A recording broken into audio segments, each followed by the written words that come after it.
Why did the student eat his homework? Because the teacher told him it was a piece of cake. Be sure to subscribe to my channel.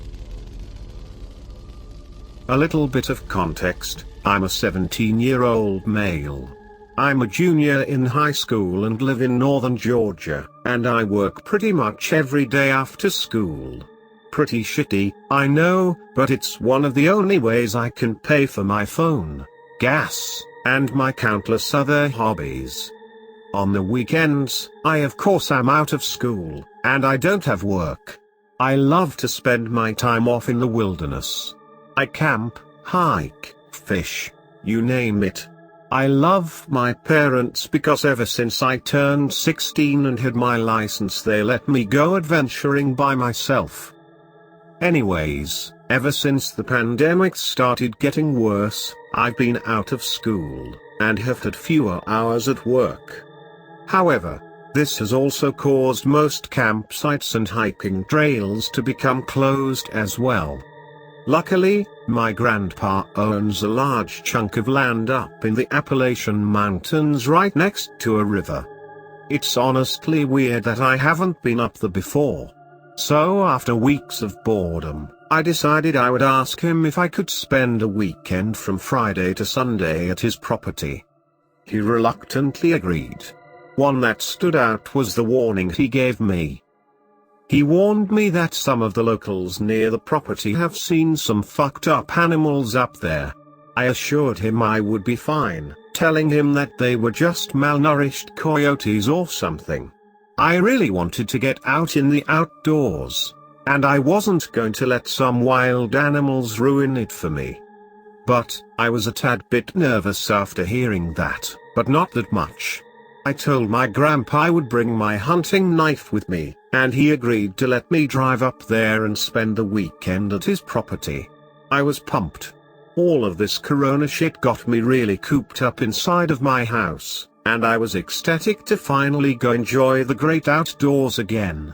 I packed up the next day and began the hour drive up to the property. Once I arrived, I had to unlock a gate and drive my truck through, then lock it again to make sure nobody else drove through and to deter trespassers. My grandpa is very stingy on who is allowed on his land. It's a shocker that I was even allowed to go. I'll try to give you a basic idea of what the property looks like. You pull into the property kind of diagonal to the road and go through the gate. Then, you drive through the dirt some and then cross a bridge that goes over the river. It looks sketchy but is actually quite sturdy. After the bridge, you turn right down a road made by my grandpa's truck and drive down that road until you reach a field that my grandpa mows on occasion. He only lives 30 minutes from the property. The property extends a little further into the woods, but that's about it. As soon as I parked the truck, I immediately felt uneasy. I know it sounds cliché, but I felt eyes on me. I ignored it, chalking it up to me being an unfamiliar area. My plan for camping was to set up my hammock right next to the river and set up tarps above and below it. I took a long while, but I eventually found a suitable spot. As far as food goes, I had brought my portable stove and grill, as well as hot dog and hamburger ingredients, stuff to make sandwiches, and some eggs and bacon. But I also intended on catching fish and having a fish fry the night before I would leave. The more time I stayed on the property, the lesser I felt eyes watching me. I arrived late that day, so by the time I was situated, the sun was starting to go down. I cooked myself a hot dog, drank some Pepsi, and made myself a small fire. I was right next to the river, and honestly, sitting next to it by the fire, and watching the sun go down was the most relaxing thing I could imagine. At around 11, I decided to call it a night. I put out the fire, then climbed in my hammock to get some rest. This is where things started to get weird. I fell asleep pretty quickly, and then I started dreaming. What happened to me has never happened to me before. and never again since then. I had the most vivid dream that I have experienced. No, it wasn't a dream, it was a fucking nightmare. It was almost as I was actually there. I now know I was looking through the eyes of someone or something. It started in the field, pacing around. It was, I would say, around 200 feet from my campsite. It started moving towards it, stepping through the thick brush to get to the bank where I had set up my hammock. I could see myself sleeping in the hammock. I then woke up, terrified. I checked my watch, and it was around 2 o'clock. I began hearing something moving closer to my campsite, and I picked up my flashlight and shined it in the direction of the sound. Nothing. I sighed. I must have just been hearing things because of the nightmare I just had. What scared me about the dream was how real it felt. I stayed awake, processing what just happened. I don't know when, but I eventually fell asleep again. I woke up around 8 the next morning, remembering what happened. I don't know why, but I laughed at myself because at the time I thought I was getting worked up over nothing. I should have just left, then and there. But I stayed, not understanding how weird what just happened was. That day I have a blast. I fish, swam, hiked a little bit, and had a giant fish fry that night. After stuffing my face with trout, I made another fire and soaked in the beauty of the land once again. After vibing by the fire, I once again decided to call it a night. As soon as I got into my hammock, I instantly thought about what happened to me the night before. Now that it was dark and quiet out, I felt afraid. I tried and tried, but I couldn't fall asleep.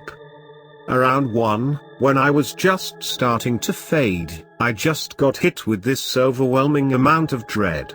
I was instantly wide awake, and I grabbed my flashlight and knife out of my bag. I played in my hammock, terrified, not knowing what to do. It was then that I heard one of the worst sounds I have ever heard.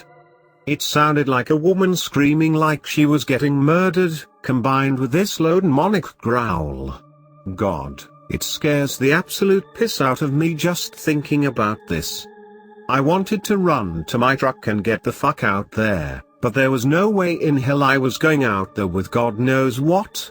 I sat there for so long, thinking that I would die out there. As if things couldn't get worse, I started to hear approaching footsteps. I remembered back to last night, and the dream I saw. I'm going to die. I kept thinking, I should have listened to my grandpa. I'm such a fucking idiot. Right when the thing was about to reach my hammock, it stopped. I could hear heavy breathing. I don't know why, but I had a massive urge to shine my flashlight on whatever was there. I don't know why, but I needed to see it. I quickly turned on my flashlight and aimed it right on this horrible monstrosity. It was tall, gangly, and was squatting on the ground. It faces. Oh God, it's facing. I'm shitting bricks just writing this, but I swear to God it looked exactly like that deformed person from that famous Russian sleep experiment picture. Deformed teeth, huge eyes, everything. Worst of all, it was smiling. Why the fuck was it smiling? I didn't have any time to think before it leapt towards me. I jerked myself backward and flipped out of my hammock. The thing missed me by inches. I began a full sprint to my truck, hearing that thing chasing after me. It was screaming and growling. I am convinced that that thing was from the deepest pit in hell. I was almost to my truck, and thank fuck I had my keys in my pocket. If I hadn't, I would have died for sure that night. I hopped in my truck just in the nick of time. It rammed into my door and tried opening it. I was frightened by how intelligent this thing was. I sped off, ramming the gate open and speeding down the road, leaving everything at the camp except for everything that was on my person. I grabbed the only other thing I had, my phone, and called my grandpa. It took about 3 tries, but he answered, pissed. I told him that I needed to stay at his house for the night and I would explain everything when I got there. Once I got there, I told him what happened. After hearing my story, he berated me for not calling the police. He thought that I had some crackhead trying to rob me and that he would definitely be gone by now because I didn't call the police. He told me to get some sleep and that we would check it out in the morning. As soon as he went back into his bedroom, what happened hit me like a brick wall, and I began breaking down, crying. I didn't get an ounce of sleep that night. When we investigated the property and campsite, we saw big footprints with very sharp toenails. Worst of all was the campsite itself. The thing had torn everything to pieces, leaving huge claw marks everywhere. To this day I haven't seen the same look on my grandpa's face. He told me to pick up what I could and that we were getting the hell out of there. I salvaged what I could, and then drove back to my house. I told my parents, and they both are thinking the same thing that my grandpa said. After that, my parents never let me go into the wilderness alone again. It didn't bother me one bit. The outdoors will never be the same to me, ever again. My parents told me a few days ago that my grandpa was selling the property, for what they said were unrelated reasons. I really hope that what I saw was just some deformed drug addict and that my scared mind perceived it as a monster. But, those screams, that face, the dream I had, they all say otherwise.